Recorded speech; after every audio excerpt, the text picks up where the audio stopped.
Hello दोस्तों, दृष्टि IAS के पीटी स्पेशल प्रोग्राम में आप सभी का स्वागत है। यहाँ पर हम साइंस एंड टेक से संबंधित जो महत्वपूर्ण खंड हैं उन पर चर्चा करेंगे और साइंस एंड टेक्नोलॉजी के अंतर्गत भी प्रमुख रूप से स्पेस टेक्नोलॉजी यानी अंतरिक्ष तकनीक से संबंधित जो भी महत्वपूर्ण घटनाएं रही होंगी, महत्वपूर्ण ऐसी जानकारियाँ रही होंगी जो हमें यहाँ पर जानना चाहिए और जिनसे संबंधित कोई भी सवाल बनाए जा सकते होंगे, उन पर हम बात करेंगे। तो शुरुआत करते हैं रूस के नौका मॉड्यूल से। तो नौका मॉड्यूल चर्चा में था। क्या है ये नौका मॉड्यूल? तो हाल ही में रूसी अंतरिक्ष एजेंसी कौन सी है? रोसकॉस्मोस। आप सभी जानते हैं रोसकॉस्मोस रूस की अंतरिक्ष एजेंसी है। नासा अमेरिका की रूस एजेंसी है। तो रोसकॉस्मोस ने क्या किया, इंटरनेशनल स्पेस स्टेशन यानी आईएसएस के लिए एक नौका नाम की अपनी सबसे बड़ी अंतरिक्ष प्रयोगशाला लॉन्च की। क्या है ये अंतरिक्ष प्रयोगशाला है, हमें जानकारी मिली। तो अब बात करें इंटरनेशनल स्पेस स्टेशन के बारे में, जहां पर यह जो मॉड्यूल है वह भेजा जाएगा, एक तरह की प्रयोगशाला भेजी जाएगी। तो आईएसएस यानी इंटरनेशनल स्पेस स्टेशन एक तरह का कृत्रिम उपग्रह है, यानी कि जो मानव द्वारा निर्मित किया गया एक ऐसा उपग्रह है जहां पर मनुष्य जाकर के कुछ समय के लिए रुक सकते हैं, प्रयोग कर सकते हैं। और ये पृथ्वी के ऊपर है, इसलिए इसको, और पृथ्वी के ऊपर होने के अलावा यह पृथ्वी का चक्कर भी लगा रहा है, इसलिए इसे क्या कहा गया है, कृत्रिम उपग्रह। तो अंतरिक्ष में सबसे बड़ी मानव निर्मित संरचना भी इसको कहा गया है। इसके अलावा इसमें जो अन्य एजेंसियां शामिल हैं उसमें है नासा, रोसकॉस्मोस यानी रूस की, जाक्सा जो कि जापान की है, ईएसए जो कि यूरोप की है, और सीएसए जो कि कनाडा की है। भारत की आप जानते ही हैं इसरो, लेकिन इसरो इसमें शामिल नहीं है। तो अंतरिक्ष में एक बड़ी प्रयोगशाला की तरह ये कार्य करती है। इसके अलावा जो अंतरिक्ष यात्री हैं वो माइक्रो ग्रेविटी यानी सूक्ष्म गुरुत्वाकर्षण में वैज्ञानिक परीक्षण इसके अंतर्गत जाकर के करते हैं, और भी अन्य तरह के परीक्षण जो पृथ्वी के वायुमंडल में या फिर पृथ्वी के वातावरण में संभव नहीं है, उनको जाकर के यहाँ पर किया जाता है। ये कुछ इमेजेस हैं जहाँ पर आप आईएसएस को देख सकते हैं। ये यहाँ पर कुछ अन्य जो अंतरिक्ष यात्री हैं इस तरह से माइक्रो ग्रेविटी को फील कर रहे हैं, हवा में तैरते हुए एक तरह से। ठीक, अब बात करें नौका मॉड्यूल की। तो नौका मॉड्यूल क्या है? दरअसल हमारे यहाँ तो भारत के अंतर्गत नौका का एक संदर्भ नाव से लगाया जा सकता है, लेकिन रूसी भाषा में नौका को विज्ञान कहा जाता है, यानी कि विज्ञान के लिए नौका शब्द का उपयोग करते हैं। तो एक प्रोटॉन रॉकेट का उपयोग करके इसको कक्षा में भेजा गया है और यह पर्स मॉड्यूल की जगह लेगा। किसकी जगह? Purse module.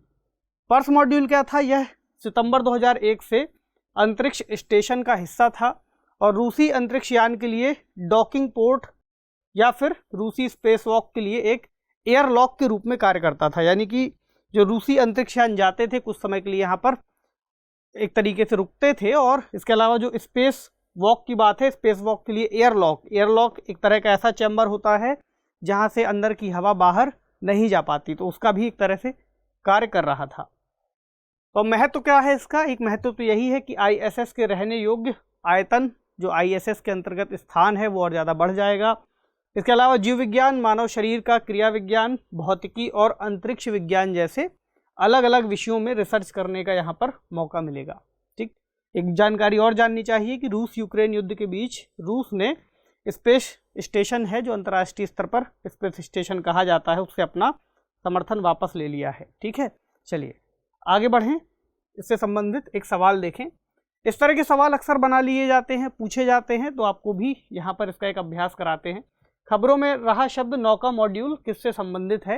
एक अंतरिक्ष प्रयोगशाला है, सैन्य अभ्यास के दौरान नावों का उपयोग है, एक नेविगेशन ऐप है, या फिर द्वीपीय पर्यटन को बढ़ावा देने वाली कोई योजना है? तो आपको पता ही है इसका सही जवाब क्या है, एक अंतरिक्ष प्रयोगशाला। चलिए आगे बढ़ें। अगला है तियानवेन-1, यानी जिसे चीन का मंगल मिशन कहा गया है। चर्चा में क्यों है? क्योंकि चीनी अंतरिक्ष यान तियानवेन-1 ने पहले मार्स रोवर, क्या नाम है उसका, ज़्यूरोंग के साथ मंगल की सतह पर सफलतापूर्वक लैंडिंग की है। और ऐसी लैंडिंग करने के साथ ही चीन, अमेरिका और रूस, यानी हम कह सकते हैं सोवियत संघ उस समय, अब रूस, इसके बाद मंगल ग्रह पर उतरने वाला तीसरा देश बन गया है चीन। यानी कि ये जो उपलब्धि है इसके पहले किसने हासिल की है? संयुक्त राज्य अमेरिका और सोवियत संघ ने तत्कालीन, अब उसको रूस के नाम से हम जानते हैं। तो अब चीन ऐसा कह रहा है कि वह तीसरा देश बन गया है। तियानवेन-1 मिशन के बारे में कुछ बात करें तो इसको जुलाई 2020 में लॉन्च किया गया था और इसको भेजा गया था लॉन्ग मार्च 5 रॉकेट के जरिए। इसी रॉकेट को हम जानते हैं चांगझेंग 5 के नाम से, या फिर एक और नाम जो इसका लिया जाता है पांगवू नाम से भी इसको जानते हैं, जिसके द्वारा प्रक्षेपित किया गया है। ये जो मिशन है इसके 3 भाग हैं। 3 कौन कौन से भाग थे? ऑर्बिटर, लैंडर और रोवर। ऑर्बिटर कौन सा भाग होता है इस तरह के मिशन का? जो किसी ग्रह के चारों ओर चक्कर लगाता है। जैसे कि हम लोगों ने मंगलयान भेजा था मंगल के लिए, तो मंगल ग्रह के चारों ओर उसने चक्कर लगाया, वो ऑर्बिटर था। उसके अलावा 2 मॉड्यूल इसमें और जोड़े गए हैं, जैसे कि लैंडर और रोवर। तो लैंडर क्या करता है? लैंडर एक रोवर जो कि एक रोबोट है, रोबोट को उस ऑर्बिटर से जमीन तक उतारने का कार्य करता है। इसको सॉफ्ट लैंडिंग की प्रक्रिया का एक हिस्सा मानते हैं लैंडर को, यानी कि सीधे सीधे ऑर्बिटर से अगर हम रोवर को फेंक देंगे तो वो टूट जाएगा नीचे गिर करके। ऐसे में उसको कैसे धीरे धीरे नीचे उतारें, उस प्रक्रिया के अंतर्गत लैंडर का उपयोग करते हैं, और उसके बाद फिर लैंडर जमीन में उतरता है और जिससे रोवर निकल करके बाकी के अपने जो विश्लेषण है या फिर परीक्षण के कार्य हैं वो शुरू करता है। तो ऑर्बिटर मंगल ग्रह की कक्षा में स्थापित हुआ है और लैंडर रोवर को लेकर के मंगल की सतह पर उतर गया है। इसका जो लैंडर है मंगल ग्रह के उत्तरी गोलार्ध में कहाँ उतरा है? यूटोपिया प्लेनिशिया नामक एक बड़े मैदान में उतरा है, क्योंकि मंगल ग्रह के अंतर्गत कई सारे स्थानों के अब नामकरण भी किए जा चुके हैं और अलग अलग नाम अब उसके अंतर्गत लिए जाते हैं, ताकि उनकी हम पहचान कर सकें कि किस जगह पर रिसर्च का कार्य किया जा रहा है। चलिए, इसका उद्देश्य क्या है? उद्देश्य मंगल ग्रह की मिट्टी, भूवैज्ञानिक संरचना, वहाँ का पर्यावरण, वहाँ का वायुमंडल और पानी की वैज्ञानिक जांच करना। इसके अलावा मंगल ग्रह की सतह पर भूगर्भीय रडार यानी ग्राउंड पेनेट्रेटिंग रडार को भी स्थापित करने वाला यह एक तरह का पहला मिशन है। इस रडार के माध्यम से क्या किया जाएगा? स्थानीय भूविज्ञान के साथ साथ चट्टान, बर्फ और धूल के कणों का जो वितरण है उसका यहाँ पर अध्ययन किया जाएगा। ये जो व्यवस्था इस हिसाब से तैयार की गई है ताकि मंगल के बारे में ज़्यादा से ज़्यादा जानकारी जुटाई जा सके। चलिए, अगला है एनविजन मिशन।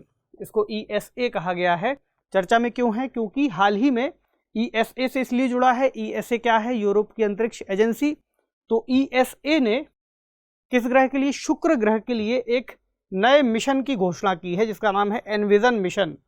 2 नाम याद रखिए, एनविजन मिशन, शुक्र ग्रह। यानी एनविजन मिशन संबंधित है शुक्र ग्रह से, और इसको कौन भेज रहा है? यूरोप की अंतरिक्ष एजेंसी। हालांकि और भी एजेंसियों का योगदान है, जैसे कि नासा। तो नेतृत्व कर रही है ESA, सपोर्ट में है नासा। इसको साल 2030 तक लॉन्च किए जाने की संभावना है। लॉन्च किससे करेंगे? एरियन 6 रॉकेट से। और शुक्र ग्रह तक पहुंचने में लगभग इसको 15 महीने का समय लगेगा। इसके अलावा कक्षा की जो परिक्रमा पूरी करेगा शुक्र ग्रह की, उसमें 16 महीने और लगेंगे पहुंचने के बाद, एक बार जैसे कक्षा पूरी करेगा। ठीक, चलिए, इसका उद्देश्य क्या है? उद्देश्य है शुक्र ग्रह के वायुमंडल और सतह का अध्ययन। जैसा कि किसी भी ग्रह पर पहुंचने के बाद, खासकर चट्टानी ग्रहों पर पहुंचने के बाद हम क्या अध्ययन करते हैं? वहाँ का वायुमंडल, वहाँ पर मौजूद गैसीय व्यवस्था, वहाँ पर मौजूद चट्टानों की संरचना, खनिजों की व्यवस्था, ये सब चीज़ें हम चेक करते हैं।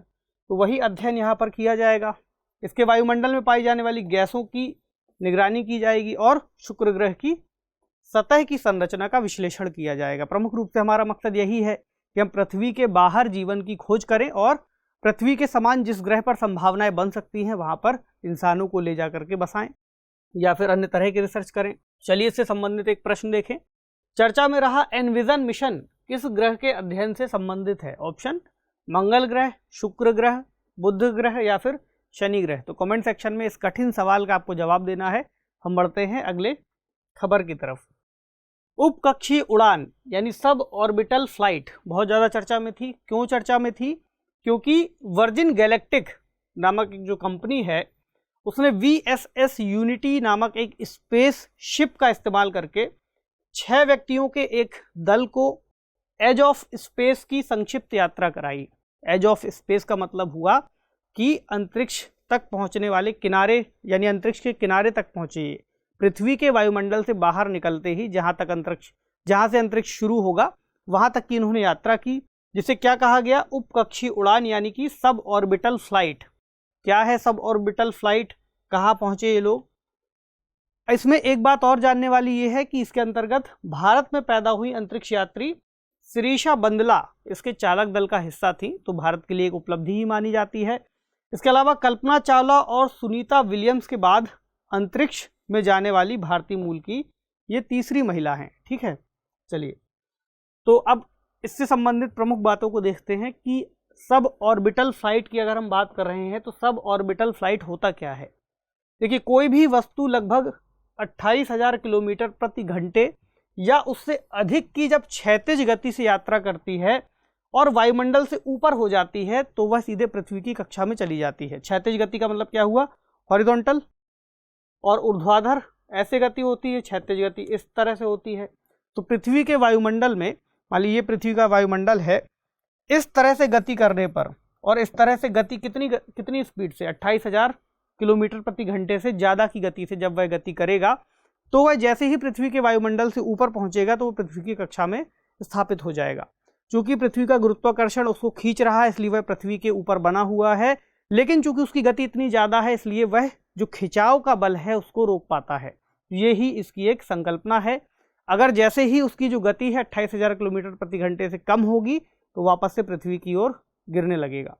तो अंतरिक्ष में प्रक्षेपित की गई कोई भी वस्तु जब अंतरिक्ष में बने रहने के लिए पर्याप्त क्षैतिज वेग से कम पर पहुंचती है तो वह पृथ्वी पर वापस गिर जाती है। इसलिए इसे क्या कहा गया है, एक उपकक्षीय उड़ान कहा गया है, कक्षा की उड़ान नहीं, क्योंकि वहां तक पहुंचने के बाद कुछ समय तक ये रुके और फिर वापस आ गए। इसका महत्व क्या है, क्या फायदा हुआ वहां तक पहुंचने के बाद, तो माइक्रोग्रेविटी अनुसंधान के लिए एक उपकक्षीय उड़ानें सहायक मानी गई हैं कि अगर हमें सूक्ष्म गुरुत्वाकर्षण के अंतर्गत कोई भी परीक्षण करने हैं तो यहाँ पर जाकर कर सकते हैं, यानी हमें सीधे अंतरिक्ष में जाने की जरूरत नहीं होगी। इसके अलावा माइक्रोग्रेविटी कौन सी स्थिति है जिसमें लोग या वस्तु भारहीन प्रतीत होते हैं, उनको ऐसा लगता है कि भार लगभग खत्म हो गया है, क्योंकि वैसी स्थिति होती है। इसके अलावा जो उपकक्षीय उड़ानें हैं वो हवाई जहाज़ों में परवलयिक उड़ानें यानी पैराबोलिक फ्लाइट्स का एक विकल्प हो सकती हैं। पैराबोलिक फ्लाइट्स के अंतर्गत क्या किया जाता है, यही माइक्रोग्रेविटी की स्थिति को महसूस किया जाता है। तो जब ऐसी उड़ानें ऊपर की ओर या नीचे की ओर आती हैं तो वहाँ पर भी माइक्रोग्रेविटी फील होती है, तो शून्य गुरुत्वाकर्षण का अनुभव करने में उपयोगी है। अब अंतरिक्ष की सीमा की बात कर लें, किस सीमा तक गए, कहाँ से हम अंतरिक्ष को मानते हैं, तो सबसे व्यापक रूप से अंतरिक्ष की जो स्वीकृत सीमा है वह कौन सी है, कार्मन लाइन। ठीक, कार्मन रेखा को ही हम, कार्मन रेखा जहाँ से मानी गई है उसके बाद अंतरिक्ष की शुरुआत मानते हैं। इंटरनेशनल एरोनॉटिकल फेडरेशन के अनुसार कार्मन रेखा समुद्र तल से औसतन 100 किलोमीटर की ऊंचाई पर है। हालांकि अमेरिका इसको 80 किलोमीटर के आसपास मानता है।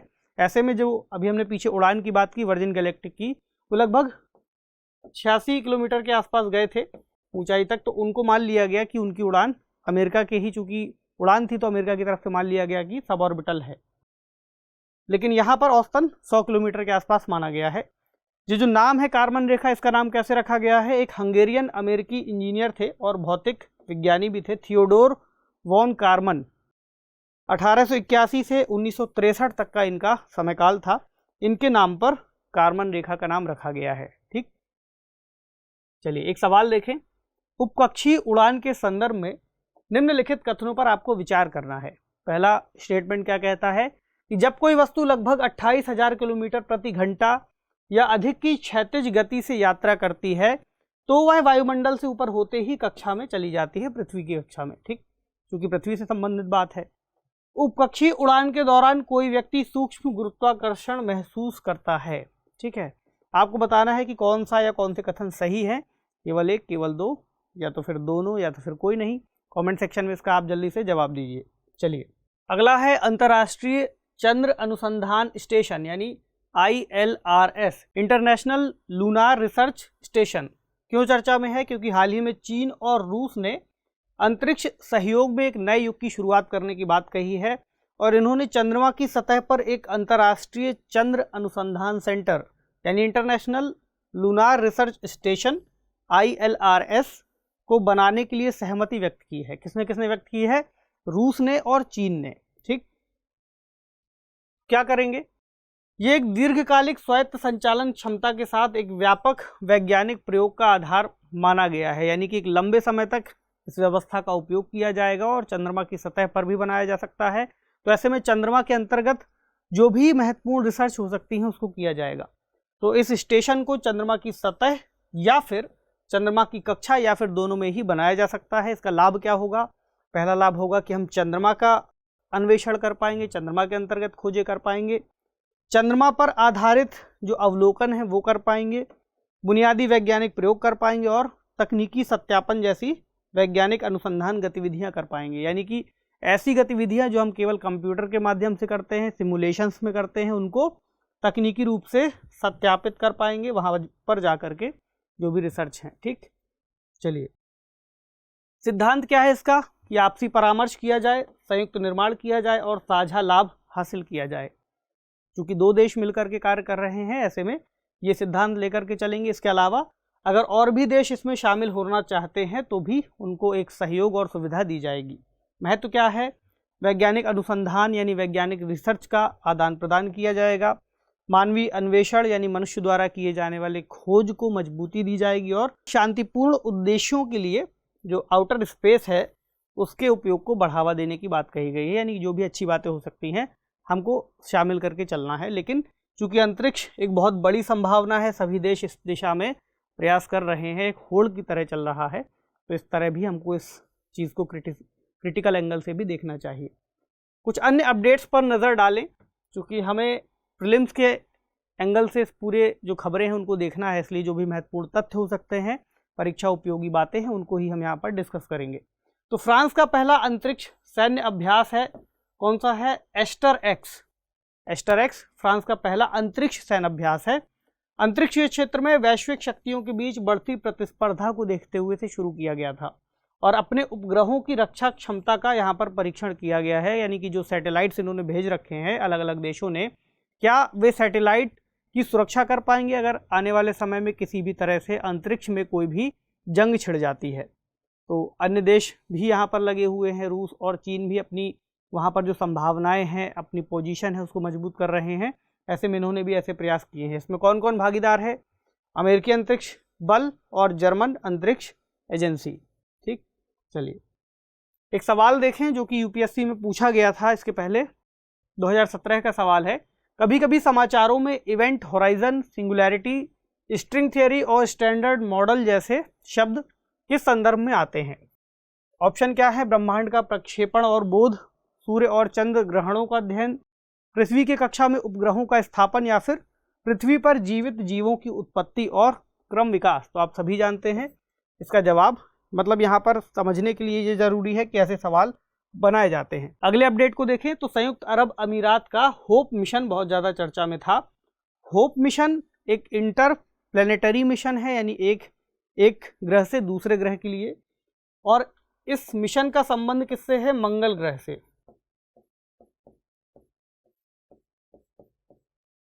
तो मंगल ग्रह की कक्षा में इसको पहुंचाया गया है, एक तरह का ऑर्बिटर। इसके अलावा जलवायु से संबंधित जो है डेटा एकत्र करेगा, चूंकि ऑर्बिटर है, चारों ओर घूम रहा है, तो जलवायु से संबंधित डेटा ही एकत्र कर पाएगा। वैज्ञानिकों को मंगल के वातावरण के अंतरिक्ष में क्षरण के कारण को समझने में भी मदद करेगा। यानी अलग अलग वैज्ञानिक जब अलग अलग तरह से भेजते हैं किसी भी उपकरण को, तो उनका एक खास मकसद होता है कि प्रमुख रूप से इस चीज़ को हम अन्वेषित करें या इसकी जानकारी जुटाएं, इसलिए हम यहाँ पर उनकी चर्चा करते हैं। अगला है स्क्वायर किलोमीटर एरे टेलीस्कोप। यहाँ पर आपको दिख रहा है बहुत सारी छोटी छोटी छतरियाँ लगाई गई हैं, यानी एक बहुत बड़े भूभाग में कई सारी छोटे छोटे जो टेलीस्कोप हैं वो लगाए जाएंगे। तो चर्चा में क्यों है? क्योंकि स्क्वायर किलोमीटर एरे ऑब्जर्वेटरी यानी SKAO परिषद ने अपनी हालिया बैठक के दौरान विश्व के सबसे बड़े रेडियो टेलीस्कोप की स्थापना को मंजूरी दी है। किसने मंजूरी दी है? स्क्वायर किलोमीटर एरे ऑब्जर्वेटरी ने। ठीक, तो इससे संबंधित क्या महत्वपूर्ण बातें हैं? तो पहली बात तो ये है कि इसको जो स्थापित किया जा रहा है, विश्व का सबसे बड़ा ये रेडियो टेलीस्कोप होने जा रहा है। इससे पहले एक टेलीस्कोप स्थापित था जिसका नाम था अरेसिबो। कहाँ था? प्योर्टो रिको में। तो इसमें कुछ गड़बड़ी हो गई है, कुछ टूट फूट हो गई है, जिसके बाद इस तरह का टेलीस्कोप स्थापित किया जाना अपने आप में बहुत महत्वपूर्ण होगा। तो SKAO परिषद ने रेडियो खगोल विज्ञान को समर्पित एक अंतर सरकारी संगठन के रूप में इसकी स्थापना की बात कही है। इसका मुख्यालय कहाँ है? ब्रिटेन में है, और SKAO में भारत सहित 10 से ज़्यादा देश शामिल हैं। यानी अगर पूछा जाए कि क्या भारत इसमें शामिल है, तो हाँ, भारत इसमें शामिल है। अब रेडियो टेलीस्कोप की बात करें तो रेडियो टेलीस्कोप क्या है? एक खगोलीय उपकरण है जिसमें एक रेडियो रिसीवर और एक एंटीना प्रणाली लगी होती है। रेडियो टेलीस्कोप अदृश्य गैसों का पता लगाने में भी सक्षम होता है। ये स्टेटमेंट ध्यान रखिएगा, ऐसा स्टेटमेंट के तौर पर किसी सवाल में पूछा जा सकता है कि क्या रेडियो टेलीस्कोप अदृश्य गैस का पता लगाने में सक्षम होता है या नहीं। तो सही बात है। अंतरिक्ष के उन क्षेत्रों तक पहुंच प्रदान करता है जो ब्रह्मांडीय धूल यानी कॉस्मिक डस्ट के कारण स्पष्ट रूप से दिखाई नहीं देते। इसकी स्थिति को जाने तो विश्व का सबसे बड़ा रेडियो टेलीस्कोप होगा और इसे अफ्रीका और ऑस्ट्रेलिया में बनाया जाएगा, इसे स्थापित किया जाएगा। कैसे कार्य करेगा इसकी स्थापना के दौरान देखें तो इसका विकास यानी स्क्वायर किलोमीटर एरे का ऑस्ट्रेलियाई square kilometre array path finder नामक एक शक्तिशाली दूरबीन द्वारा किए गए सर्वेक्षणों से प्राप्त परिणामों का उपयोग करके किया जाना है। यानी ऑस्ट्रेलिया में पहले से ही एक square kilometre array path finder बनाया गया है जो महत्वपूर्ण जानकारियां देगा, जिसके आधार पर इसको विकसित किया जाएगा। तो ऑस्ट्रेलिया की विज्ञान एजेंसी राष्ट्रमंडल वैज्ञानिक और औद्योगिक अनुसंधान संगठन यानी CSIRO द्वारा इसे विकसित और संचालित किया जा रहा है। किसे? ऑस्ट्रेलियाई square kilometre array path finder को। इसको ही कहा गया है ASKAP। तो ASKAP जो टेलीस्कोप है इसे फरवरी 2019 से यह पूरी तरह से कार्य कर रहा है। इसके आधार पर इसको विकसित किया जाएगा। ठीक है, तो इसका महत्व क्या है? ये कुछ अनसुलझे प्रश्नों का जवाब दे सकता है। कौन कौन से हो सकते हैं वे प्रश्न? जैसे ब्रह्मांड की शुरुआत कब से हुई, जो पहला तारा बना वो कैसे बना और कब बना, यह घटना कब घटित हुई, आकाशगंगा का जीवन चक्र कितना है, हमारी आकाशगंगा में तकनीकी रूप से सक्रिय अन्य सभ्यताओं का पता लगाने के बारे में भी हम जान सकते हैं, यह समझना कि गुरुत्वाकर्षण तरंगें कहाँ से आती हैं। कुछ इस तरह के सवालों का जवाब ये दे सकता है क्योंकि बहुत महत्वपूर्ण है, इस हिसाब से हमें इसे देखना है। अगला देखें तो शनि ग्रह के चंद्रमाओं पर मीथेन का पता लगा है। चर्चा में क्यों आया ये? क्योंकि नासा का कैसिनी अंतरिक्ष यान, कौन सा? कैसिनी अंतरिक्ष यान शनि ग्रह के चंद्रमाओं कौन कौन से? टाइटन और एनसीलाडस उसके पास से गुजरा। तो वहां पर उसने उड़ान के दौरान कार्बन डाइऑक्साइड और डाईहाइड्रोजन के साथ असामान्य रूप से मीथेन की उच्च सांद्रता की उपस्थिति दर्ज की। असामान्य रूप से क्यों कह रहे हैं? क्योंकि वैज्ञानिक अभी तक ऐसा अनुमान नहीं लगा पा रहे थे। इस वजह से जो मीथेन की उपलब्धता थी, उपस्थिति थी, उसको दर्ज किया, जिसके कारण ये चर्चा में है। पूरी खबर से संबंधित क्या क्या की फैक्टर हैं? पहली बात तो यह पाया गया कि टाइटन के वायुमंडल में मीथेन मौजूद है, मीथेन का पता लगा। एनसीलाडस के पास एक तरल महासागर है जिसमें गैस और पानी वहां से प्रस्फुट यानी निकल रहे हैं। एनसीलाडस के कोर में मौजूद कार्बनिक पदार्थों के रासायनिक विघटन से मीथेन के निर्माण की संभावना जताई गई है कि इसके कोर में मौजूद जो कार्बनिक पदार्थ हैं शायद उससे मीथेन निकल रही होगी। इसके अलावा एनसीलाडस के समुद्री तल पर क्षारीय हाइड्रोथर्मल छिद्रों यानी एल्कलाइन हाइड्रोथर्मल वेंट्स के भी साक्ष्य यहाँ पर मिले हैं कि ऐसे कुछ वेंट मौजूद हैं वहाँ पर। इसके अलावा पृथ्वी के महासागरों में जो मैथनोजेन होते हैं, ये इन्हें मैथनोजेन के समान ही माना गया है। फिर से समझ लें, एनसीलाडस के समुद्र तल पर क्षारीय हाइड्रोथर्मल छिद्रों के साक्ष्य प्राप्त हुए हैं। ऐसा कहा गया है कि पृथ्वी के अंतर्गत महासागरों में जो मीथेनोजेन होते हैं ये उन्हीं के समान हैं। ठीक, अब सवाल ये आता है कि मीथेनोजेन फिर क्या होते हैं? तो पृथ्वी पर मौजूद अधिकांश मीथेन जो हमारे पृथ्वी के अंतर्गत मौजूद है वो जैविक रूप से उत्पन्न हुई है और इसमें महत्वपूर्ण योगदान किसका है? मीथेनोजेन का, जो कि एक सूक्ष्म जीव हैं। ठीक, तो ये मेटाबॉलिक प्रक्रिया के दौरान मीथेन को उत्पन्न करते हैं। कई सारे जो भी पदार्थ होते हैं, कोई लकड़ियां हैं, उनको भी अलग अलग तरह से उपयोग करते हैं। इनको जीवित रहने के लिए ऑक्सीजन की बहुत अधिक आवश्यकता नहीं होती। इसके अलावा ये दलदल में, मृत कार्बनिक पदार्थों में और मानव आंत में भी पाए जाते हैं। उच्च तापमान और मंगल ग्रह की जो विषम परिस्थितियां हैं वहां पर भी ये जीवित रह सकते हैं, ऐसा माना गया है। ठीक, अब बात करें शनि ग्रह का जो चंद्रमा है टाइटन। टाइटन की क्या खास बात है? दोनों का जिक्र हम कर ही लेते हैं जिन दो उपग्रहों की बात आई है। तो टाइटन शनि का सबसे बड़ा उपग्रह है और ये हमारे सौर मंडल का दूसरा सबसे बड़ा उपग्रह है। किसके बाद? गैनीमेड के बाद। और गैनीमेड किसका उपग्रह है? गैनीमेड बृहस्पति ग्रह का उपग्रह है, जो कि सबसे बड़ा हमारे सौरमंडल का उपग्रह माना गया है। दूसरे नंबर पर आता है फिर टाइटन। ठीक, तो टाइटन की सतह पर मीथेन तथा ईथेन की नदियां, झीलें और समुद्र पाए गए हैं। इसके अलावा इसका वायुमंडल पृथ्वी की तरह ज़्यादातर नाइट्रोजन से बना है। दूसरे वाले को देखें, एनसिलाडस। एनसिलाडस एक छोटा उपग्रह है टाइटन की तुलना में। इसके बर्फीले भूभाग के नीचे द्रव जल का महासागर है, जिसमें हाइड्रोजन अणु बहुत ज़्यादा मात्रा में मौजूद हैं। इसके अलावा एनसिलाडस पर मौजूद जो अंडर वाटर वेंट हैं, वो पृथ्वी के समुद्र तल पर मौजूद वेंट के समान हैं।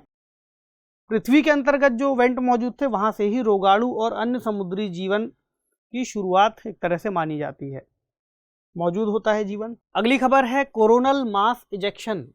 क्यों चर्चा में था?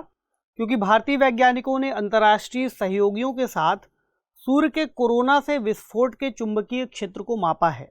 ये वो वाला कोरोना वायरस नहीं है, ये सूर्य का एक भाग है, एक हिस्सा है, जिसको हम अभी आगे चर्चा करेंगे क्या है कोरोना।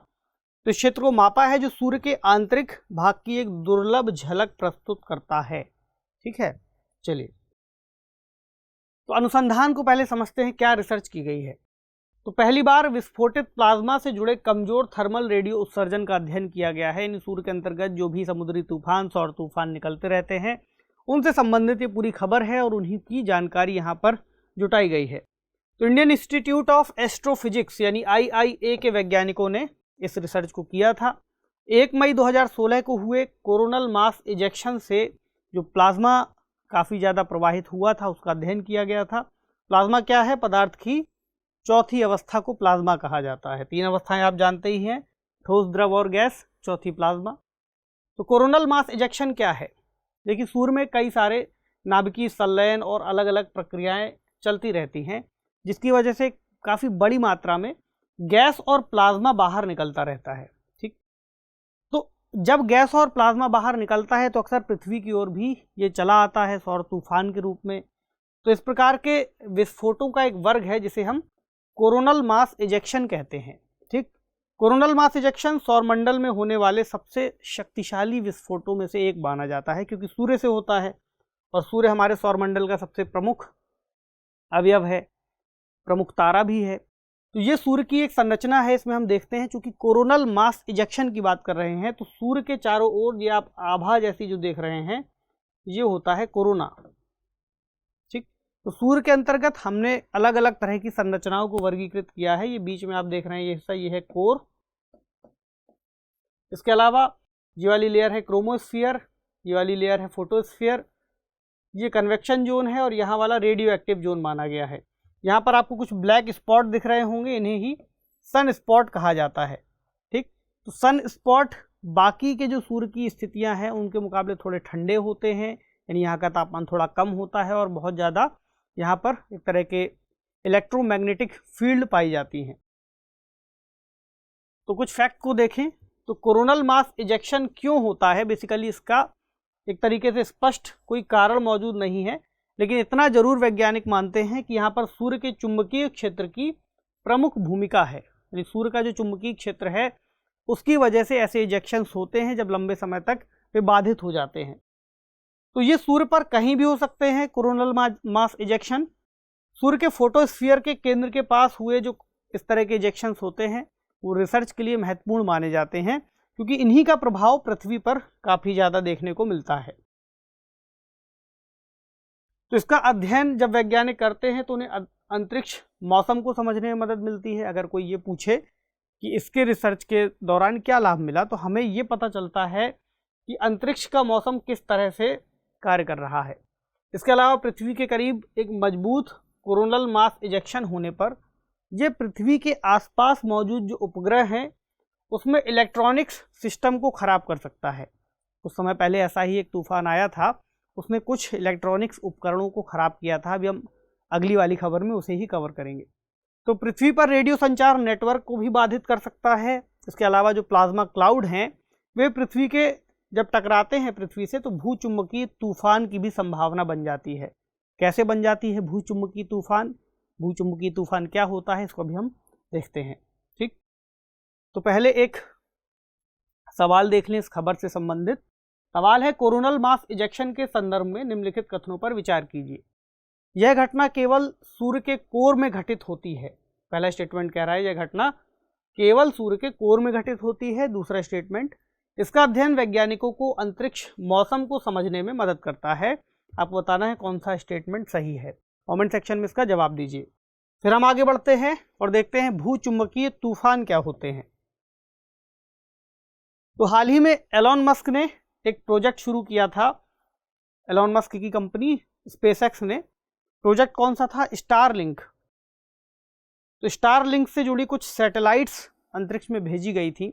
एक भूचुंबकीय तूफान आया जिसकी वजह से सैटेलाइट खराब हो गई। इसमें से कुछ सैटेलाइट नष्ट हो गई। क्या था?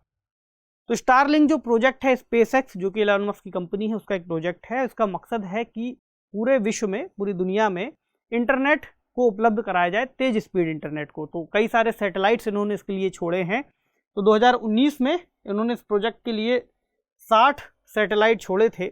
उसके बाद से अब तक इसमें कई हज़ार 2000 से ज़्यादा सैटेलाइट छोड़े जा चुके हैं। अब बात करते हैं भूचुंबकीय यानी जियोमैग्नेटिक स्टॉर्म यानी तूफान की। हम बात कर रहे थे सूर्य के धब्बों की यानी सन स्पॉट की। तो इस सन स्पॉट से जुड़ी चुंबकीय ऊर्जा के निकलने के दौरान इनका निर्माण होता है। और एक भूचुंबकीय तूफान पृथ्वी के चुंबकीय क्षेत्र में गड़बड़ी से संबंधित है। याद रखिए, दो तरह की बात कर रहे हैं हम। एक तरह का सूर्य से निकलने वाला जो सौर तूफान होता है, सौर तूफान के चलते जो भूचुंबकीय तूफान है ये शुरू हो सकता है। क्यों होता है भी इसको समझेंगे। तो पृथ्वी का मैग्नेटोस्फीयर हमारे ग्रह को हानिकारक सौर एवं ब्रह्मांडीय कण विकिरणों से बचाता है। सोलर रेडिएशन जो बहुत ज़्यादा पृथ्वी की तरफ आता है, तो पृथ्वी के पास मौजूद है एक मैग्नेटोस्फीयर, जिसकी वजह से हम ऐसे रेडिएशन से बहुत ज़्यादा बचते हैं। तो यह पृथ्वी को सोलर विंड से भी सुरक्षा प्रदान करता है। यहाँ पर आप इसे देखिए, तो ये पृथ्वी यहाँ पर मौजूद है और आप देख सकते हैं कि सूर्य से निकलने वाले जो ब्लैक स्पॉट मान लीजिए कहीं पर हैं, तो उनसे जो निकलने वाले सौर तूफान हैं वो पृथ्वी की तरफ जब आते हैं तो पृथ्वी के चारों ओर एक इलेक्ट्रोमैग्नेटिक फील्ड मौजूद है। इसी इलेक्ट्रोमैग्नेटिक फील्ड की वजह से हम इन सौर तूफानों से बचते हैं। एक तरह का सुरक्षा कवच है। लेकिन फिर भी जब ये तूफान पृथ्वी की ओर आता है, इलेक्ट्रोमैग्नेटिक फील्ड से टकराता है, तो इस इलेक्ट्रोमैग्नेटिक फील्ड को काफ़ी ज़्यादा नुकसान पहुंचाता है। कई बार यहाँ के नॉर्थ पोल और साउथ पोल से भी जो सिस्टम है वो टकराता है और चीज़ें यहाँ पर बाधित होती हैं। तो यही एक अवस्था है जिसकी वजह से हम बात कर रहे थे भूचुंबकीय तूफानों की। तो इलेक्ट्रोमैग्नेटिक फील्ड यानी जियोमैग्नेटिक स्टॉर्म इसी अवस्था के कारण निर्मित होते हैं, जिसका अलग अलग प्रभाव होता है।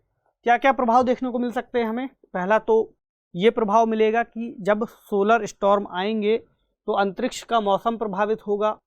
अंतरिक्ष में जो रिसर्च प्रोग्राम चल रहे हैं वो प्रभावित होंगे भूचुंबकीय तूफान की जब स्थितियाँ बनेंगी। इसके अलावा लंबी दूरी के जो रेडियो संचार हैं वे प्रभावित होंगे। जीपीएस सिस्टम है, जीपीएस डिवाइसेस हैं, उन्हें नुकसान पहुंचेगा। इलेक्ट्रॉनिक डिवाइसों को नुकसान पहुंच सकता है। विमानों की उड़ान, पावर ग्रिड को नुकसान पहुंच सकता है। इसके अलावा मैग्नेटोस्फीयर में भी संभावित समस्या हो सकती है। पृथ्वी का जो चारों ओर इलेक्ट्रोमैग्नेटिक फील्ड है, जब ऐसे तूफानों से वह टकराता है तो उसमें भी काफ़ी ज़्यादा क्षति होती है। हालांकि उसको वापस से अपनी अवस्था में आने में कुछ समय लग जाता है, लेकिन वापस से वो रिकवर भी हो जाता है। एक तरह से सुरक्षा कवच है। तो स्पेस वॉक पर जो अंतरिक्ष यात्री जाते हैं उनके स्वास्थ्य को जोखिम हो सकता है। इसके अलावा हम सौर तूफान की भविष्यवाणी करते हैं, लेकिन अभी भी ये नहीं पता चल पाता है कि सौर तूफान जो आने वाला है उसकी तीव्रता कितनी ज़्यादा होगी। ये पता चल सकता है कि कब आने वाला है, लेकिन ये नहीं पता चल पाता कि वो कितनी तेज़ी से आएगा या फिर उसकी इंटेंसिटी कितनी ज़्यादा होगी। ठीक, चलिए, एक सवाल पूछा गया था 2019 में। सवाल क्या था कि हाल ही में वैज्ञानिकों ने पृथ्वी से अरबों प्रकाश वर्ष दूर विशालकाय ब्लैक होलों के विलय का परीक्षण किया है। इस परीक्षण का क्या महत्व है? इसमें ऑप्शन क्या थे? हिग्स बोसॉन कणों का अभिज्ञान इनसे हुआ है, गुरुत्वीय तरंगों के बारे में अभिज्ञान हुआ यानी जानकारी मिली है, वॉर्म होल से होते हुए अंतरामंदाकिनीय अंतरिक्ष यात्रा की संभावना की पुष्टि हुई है, या फिर इसने वैज्ञानिकों को विलक्षणता यानी सिंगुलैरिटी को समझना सुकर बनाया है। तो ये जब घटना हुई थी तो इससे पता चला था ऑप्शन बी यानी गुरुत्वीय तरंगों के बारे में जानकारी मिली थी हमें। तो ऐसी कोई भी जब भी घटना होती है तो उससे सवाल पूछा जा सकता है और खासकर यूपीएससी ऐसी घटनाओं पर प्रमुख रूप से नजर रखती है। ठीक, चलिए अगला है हाइसीन यानी नई श्रेणी के बाह्य ग्रह। चर्चा में क्यों थे? क्योंकि हाल ही में कुछ खगोलविदों ने एक्सोप्लैनेट के एक नए वर्ग हाइसीन वर्ल्ड की पहचान की थी। क्या था? एक्सोप्लैनेट्स का एक नया वर्ग हाइसीन, या फिर इसको हाइसियन भी कहा गया है। तो जो शब्द है ये हाइसियन या फिर हाइसीन हाइड्रोजन और महासागर यानी ओशन से मिलकर के बना है। हाइड्रोजन और ओशन से मिलकर के क्या बना है? हाइसियन या फिर हाइसीन। ये विस्तृत महासागर एवं हाइड्रोजन से भरपूर वातावरण इस वर्ल्ड को कवर कर सकते हैं, ऐसा माना गया है। और पृथ्वी के व्यास के 2.6 गुना इसका व्यास हो सकता है। 200 डिग्री सेल्सियस से अधिक यहाँ का तापमान बताया गया है। इसके अलावा हाइड्रोजन की मोटी परत के साथ ये विशिष्ट प्रकार के एलियन ग्रह हैं, ऐसा कहा गया है। अब अधिकांश मिनी नेपच्यून के विपरीत इन ग्रहों में पृथ्वी की तरह ठोस सतह हो सकती है, ऐसा अध्ययन के अनुमान बताते हैं। कई ज्ञात हाइसीन ग्रह पृथ्वी की तुलना में कहीं अधिक बड़े हैं, जहां महासागर भी मौजूद हो सकते हैं। कुछ हाइसीन अपने सितारों के साथ ज्वार बंधन की स्थितियों में होते हैं। क्या होते हैं अभी हम देखेंगे। इतने करीब से परिक्रमा करते हैं यानी कि इन पर दिन की अवधि अत्यधिक गर्म होती है और दूसरी तरफ घना अंधेरा होता है। ज्वार बंधन की बात की यानी टाइडल लॉकिंग। तो टाइडल लॉकिंग क्या है? एक ऐसी स्थिति को दिया गया नाम है जहां किसी वस्तु की कक्षीय अवधि उसकी घूर्णन अवधि से मेल करती है, यानी जैसे वो घूम रहा है वैसी उसकी कक्षा की भी अवधि मौजूद है, यानी जैसे पृथ्वी और चंद्रमा की। ठीक, कुछ हाइसीन अपने सितारे से बहुत दूर स्थित होते हैं तथा कुछ बहुत कम प्रकाश प्राप्त करते हैं।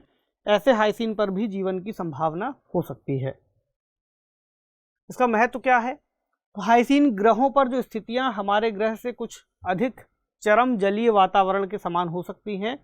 सैद्धांतिक रूप से कम माइक्रोबियल जीवन का यहाँ पर समर्थन किया गया, यानी माइक्रोबियल जीवन हो सकता है, ऐसा माना गया है। हाइसीन वर्ल्ड कहीं और जीवन की खोज में तेजी ला सकता है और ये जो वर्ल्ड है ये पृथ्वी से भिन्न जीवन का समर्थन कर सकता है, यानी पृथ्वी के अलावा भी जीवन हो सकता है। अब चूंकि एक्सोप्लैनेट्स हैं तो एक्सोप्लैनेट्स क्या होते हैं? एक्सोप्लैनेट्स के बारे में जो जानकारी है उसकी पुष्टि पहली बार 1992 के आसपास हुई थी। अब तक लगभग 4400 से ज़्यादा एक्सोप्लैनेट खोजे जा चुके हैं और एक्सोप्लैनेट्स ऐसे प्लैनेट्स होते हैं जिन्हें हम सीधे दूरबीन से नहीं देख सकते, बहुत कठिन चीज़ है क्योंकि ये अपने सितारों के प्रकाश की यानी उसकी चमक से छुपे होते हैं। तो फिर कैसे पता चल पाता है कि ऐसा कोई प्लैनेट है? तो ग्रहों के उन सितारों पर पड़ने वाले प्रभावों को देखा जाता है जिनकी वो परिक्रमा करते हैं, उसके आधार पर ही पता चलता है कि ऐसे कुछ प्लैनेट्स मौजूद हैं।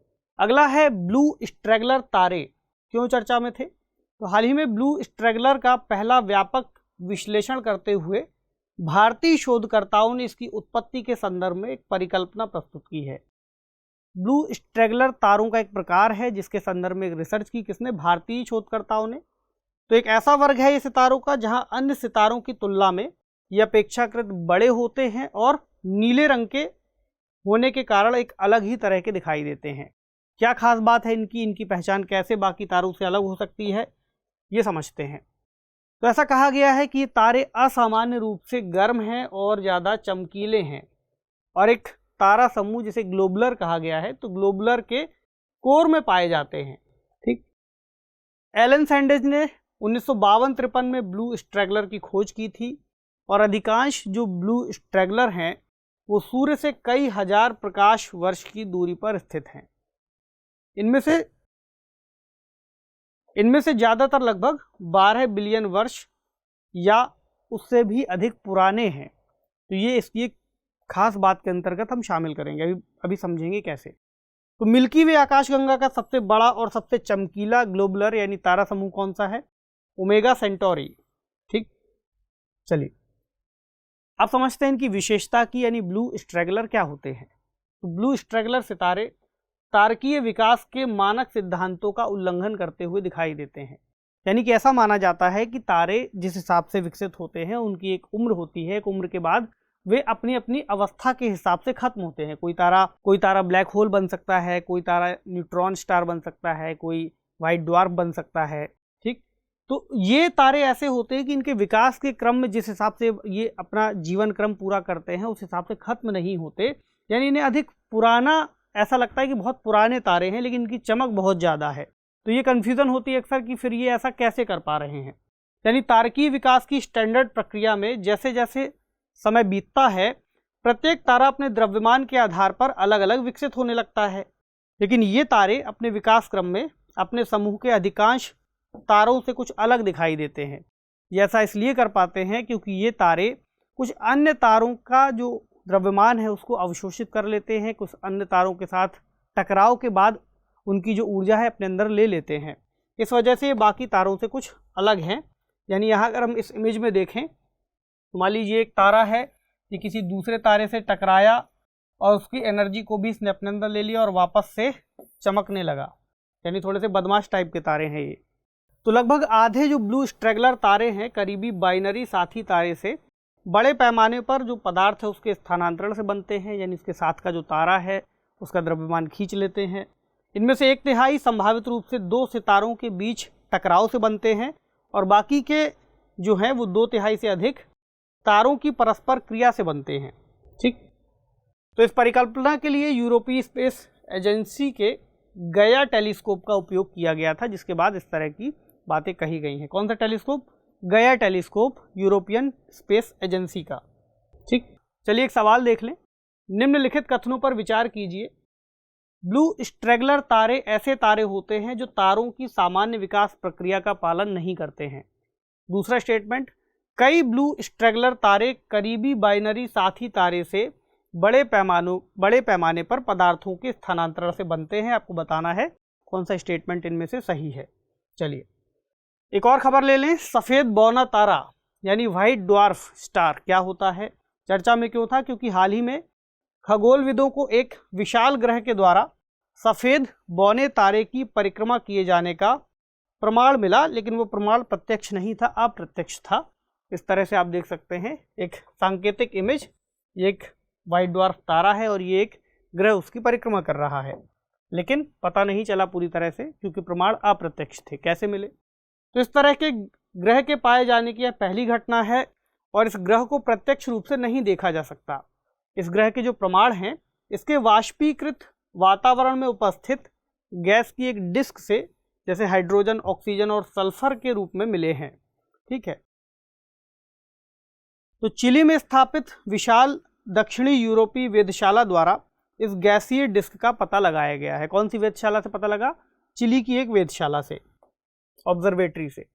तो पिछले 2 दशकों से सफ़ेद बौने तारों में ग्रहीय तंत्र की संभावना पर शोध की जा रही है। यानी ऐसा देखा जा रहा है कि जो व्हाइट ड्वार्फ स्टार है उनका जो प्लैनेटरी सिस्टम है वो किस तरह से कार्य करता है।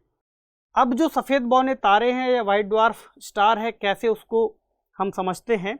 तो चंद्रशेखर सीमा तक के जो द्रव्यमान वाले तारे होते हैं वही आगे चल करके व्हाइट ड्वार्फ स्टार कहलाते हैं या बनते हैं। चंद्रशेखर सीमा क्या है? तो भारतीय मूल के वैज्ञानिक थे सुब्रमण्यम चंद्रशेखर, जो कि खगोल भौतिकविद थे। उन्होंने ही सफ़ेद बौने तारों की जीवन अवस्था के बारे में सिद्धांत प्रस्तुत किया था। तो चंद्रशेखर सीमा क्या है? सफ़ेद बौने तारों के द्रव्यमान की ऊपरी सीमा उन्होंने बताई कि सौर द्रव्यमान का 1.4 गुना होना चाहिए, तब वो जो तारा है हमारे सूर्य के द्रव्यमान से 1.4 गुना तक अगर होता है तो वो व्हाइट ड्वार्फ बनता है आगे चलकर। और अगर इससे ज़्यादा होता है तो न्यूट्रॉन स्टार बन सकता है, या फिर और ज़्यादा होता है तो ब्लैक होल बन सकता है। तो ये तारे के विकास का क्रम है। तो इसी खोज के लिए जो एस चंद्रशेखर थे, उन्हें 1983 में नाभिकीय खगोल भौतिकी में W.A. फाउलर के साथ संयुक्त रूप से नोबेल पुरस्कार दिया गया था। तो ये इससे संबंधित एक महत्वपूर्ण खोज थी जो उन्होंने की थी। तो आज के सेशन में हमने जिन खबरों को यहाँ पर डिस्कस किया है वे महत्वपूर्ण हैं और आपसे पूछे जा सकते हैं, तो इनको एक बार ठीक से रिवाइज कीजिए। इनसे संबंधित कोई भी अगर आपको अवधारणा समझनी है उसको कुछ अलग से भी जा करके आप सर्च कर सकते हैं। कुछ सवालों का जो हमने यहाँ पर अभ्यास किया है उसको भी ध्यान से देखिएगा। तो पढ़ाई जारी रखिए, आपसे मिलेंगे अगले सेशन में, तब तक शुक्रिया।